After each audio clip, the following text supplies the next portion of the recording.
Hello and welcome back. Today we're going to be playing with epoxy for the first time, so thanks for joining me.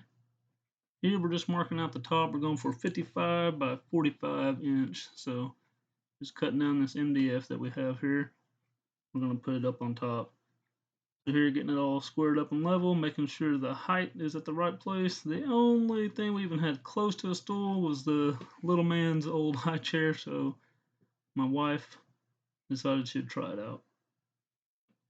So once we agreed upon that, we're happy with this height. It's standard countertop height, so 36 inches is what we got.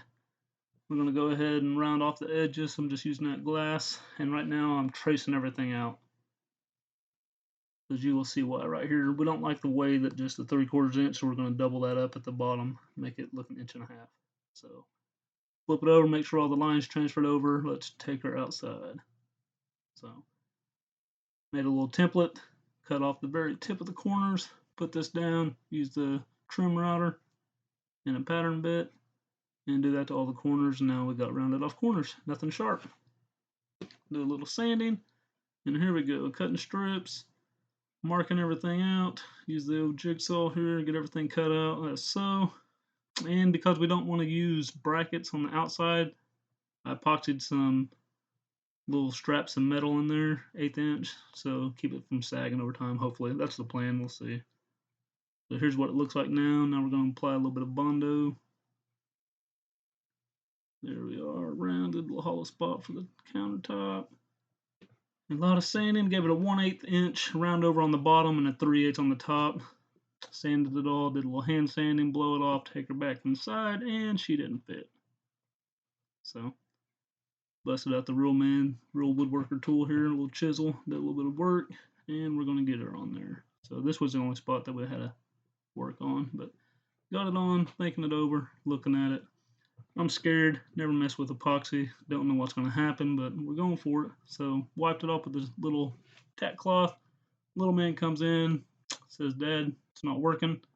So I grabbed the blue shop towel. Finally got it cleaned off up to his standards, and we're going to put this stone coat undercoating on it. So this stuff dries real quick, about 20-25 minutes, and you're dry. So I gave it one coat on top, flipped it over, gave it two coats, flipped it back over, gave it one coat, and let it dry for a couple hours because I didn't want any gas or air releasing or anything on the epoxy. Made sure it was completely dry before we did any epoxy to it. So did the top. Here you see me doing the bottom. A little 220 sanding. Get it all sanded up by hand, get a good mechanical bond to it, clean it off real well, clean it really well. And little miss, I did this at night so little man wouldn't be in our way under my feet, all in the epoxy. So about 9 o'clock when she just begged me to stay up, so we'll let her stay up. And because I don't want epoxy all over my floor, I'm taping this thing up really well. Give it two coats, and then came in putting tape on the inside and folding it over, as you can see here. And we're about to start, but first a conversation with a 7-year-old here. No matter what, though, we're going to have some sort of calendar. I sure do hope you do it right, Daddy. But really, you can't just toss this out and make a new one?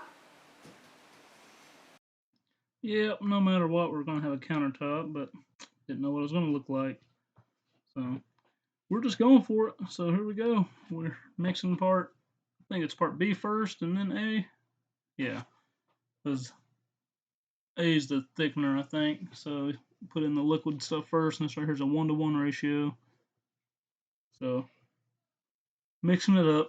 So there's B. Now here's the thick stuff, and this stuff is thick. I kept it inside the house so it can get warm as possible. It's like 68 degrees or so inside.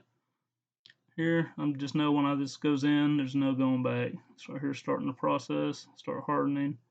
This stuff has an extremely long work time, which I knew it did, but when I'm working with it, it didn't feel like I did. Felt like I had to get going, had to get moving. And now the real boss lady comes in to make sure everything's going to go right. So what we have here is some gray spray paint, some white spray paint, some tan spray paint, some black dye, and white acrylic paint, because we're going for mostly white with a little bit of a marbled look, some couple veins, kind of trying to Bob Ross it in my head. You know, happy little vein here, happy little line there, but you'll see this stuff. Woo!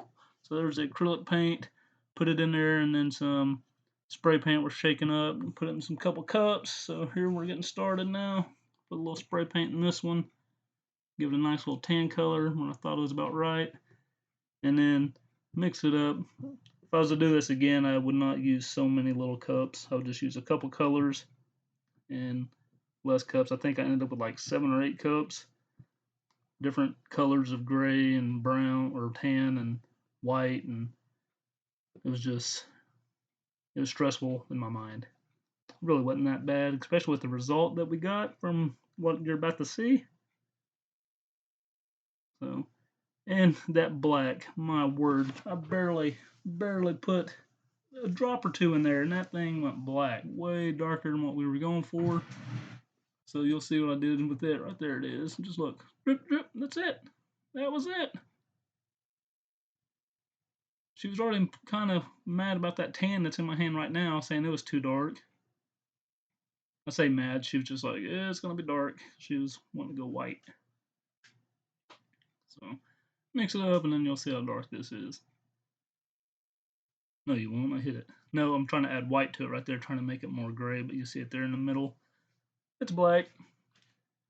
So add a little bit more acrylic, trying to get this more white. And from everything I read with the acrylic paint, it says keep it less than 4% of your epoxy, and another place said 10%. So I was trying to just use very little, and it actually does really good when you put it in there. It turns it white with just a little amount. So here I'm trying to go for a couple different grays. So I poured some out, added more of the acrylic, stirred it up, trying to get more of a bright white. And now here I'm stressing out like it's about to start. Don't know what I'm going to do, but here we go. A little spray paint. Which color do I want? Add a little bit of this. Now, just trying to picture this rock in my mind. Go for that one, nope. Going for this one, no. Set it down. Going back for this one, no. Back to this, all right. So yeah, a little swirl. And then just all over the place. I have no idea what I'm doing, just from the videos I've seen. Just, hey, you pour all this junk in a bucket and it's going to come out as this beautiful slab. Yeah, we'll see. We'll see. This stuff, you talk about nerve-wracking. If I did it again, I'd be a whole lot less calm, though, because I know what to expect. So, here we are, just mixing and mixing and mixing. Not wanting to put too much color in one spot, but want to make sure that I get enough. When you're pouring this in the bucket, it's just like I'm fixing to just have a nasty mud pit. It's what it's going to look like in my mind, but it turns out better than that. And you can see I haven't touched that black at all. Not happening.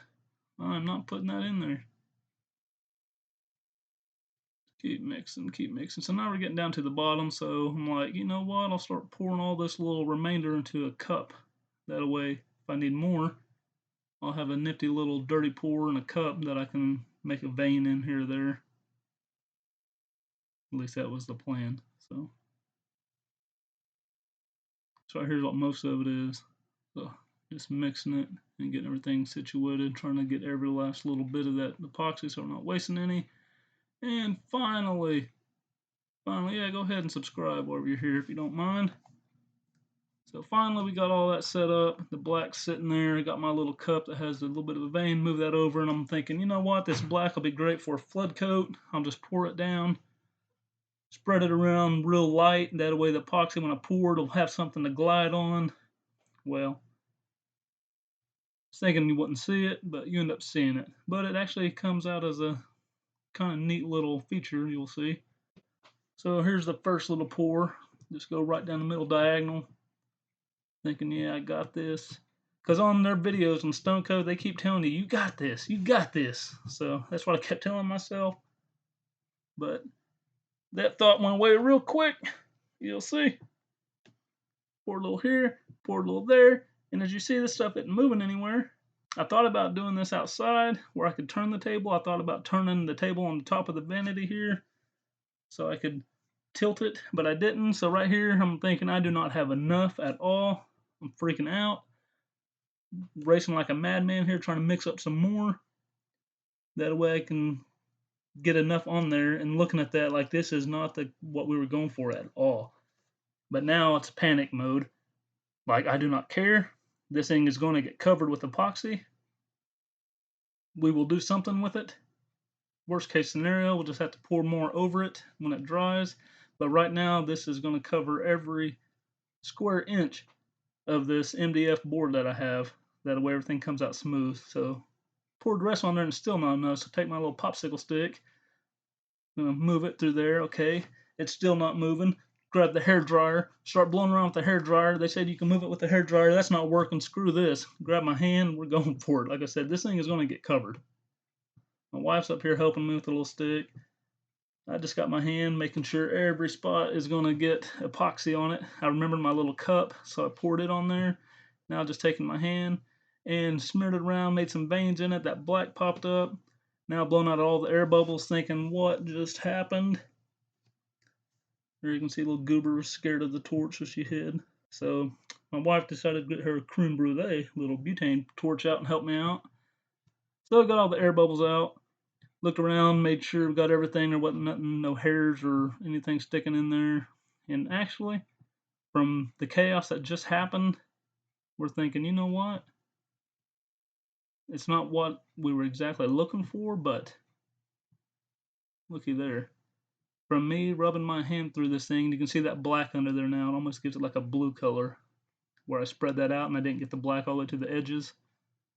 So you can see white around it and then that black. It's got some veins here and there, different colors. So from what just happened, not too worried about it. I was happy with it. So I gave this thing about 3 hours. I stayed up. It's about midnight now. So here I am. I pull all this tape off, pulling down in a way to promote this epoxy from dripping over. And as you can see, this stuff ain't moving too much. So they say take a gloved hand, rub it along the edge of it, promote it from spilling over. So here I am. The minute I touch this thing, I think I am in trouble. This thing feels like tar. It is not moving. You're having to literally grab it and stretch it down over the edge. So here we are, another panic mode. Like this thing's going to set up. It's not going to be on the edges. You can see I'm pulling down on it, and it's still not. But as you can tell here, if you're looking on this edge, you can see it barely coming down. So I'll work around it a couple times, and then grab the torch, heat this up, get it moving. Come on, come on. And finally, she started to drip. Luckily. So I stayed awake until this thing got thick enough, and then got my old Academy gift card out and scratched out the drips, and just kept coming back every 4 or 5 minutes, getting the drips out until it was hard enough, and then didn't have to worry, and finally went to bed. So I slept on this thing, let it dry for 2 days, and in the meantime you can see we painted it this color that she decided she did not like anymore, so we're going to have to repaint it, but it's painted right now. Gave it the old scratch over with the 220 by hand. You see all the little scratch marks on it, so we can get a mechanical bond here, clean it off again, wipe everything. Going to use some 91% alcohol, clean this thing really well. Little man comes in, make sure I'm doing it right. He always comes in when I'm cleaning. Get that done. So now we're going to do a clear coat. And again, because I went panic mode the first time and used part of the epoxy for that second pour that I did, I'm stressing now that I'm not going to have enough for this clear coat, because you're supposed to have 3 ounces per square foot. I'm barely getting 2.5 ounces here. So mix it up, poured it on there, got my 1/8 inch trowel, start pulling, and immediately think this isn't enough. I'm nowhere near the edges. It's supposed to be a big flood coat and then run over the edge. I'm pulling, I'm pushing, scratching, I'm scratching, scraping it over towards the edges, get the rest out of the bucket, pulling it. Come on, please, please, please. Finally, get out the old brush, get it all wet, and it looks like I'm brushing here, but I'm not. I'm actually picking it up and slapping it down, mixing it again, getting it all spread out, and then I will hit the sides with it to promote that moving right there. So make sure everything is wet, and finally get some drips, so I'm happy. Babysit this a while, hit it with the torch, get all the air out, go through there picking out any little bristles from that brush, even though I did try to clean it the best that I could. Finally get it dry, let it set overnight, and then I will sand it. Here I'm getting the drips. And this is what happened when I got out my sander.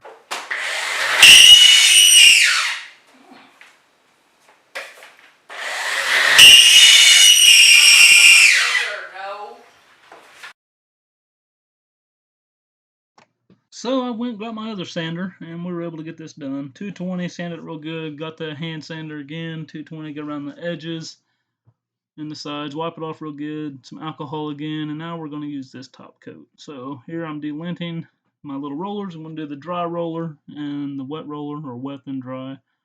So I got my 1/4 inch little roller. This time you shake up part A, and it's going to be a 2-to-1 ratio, and then you put in 2 A and 1B.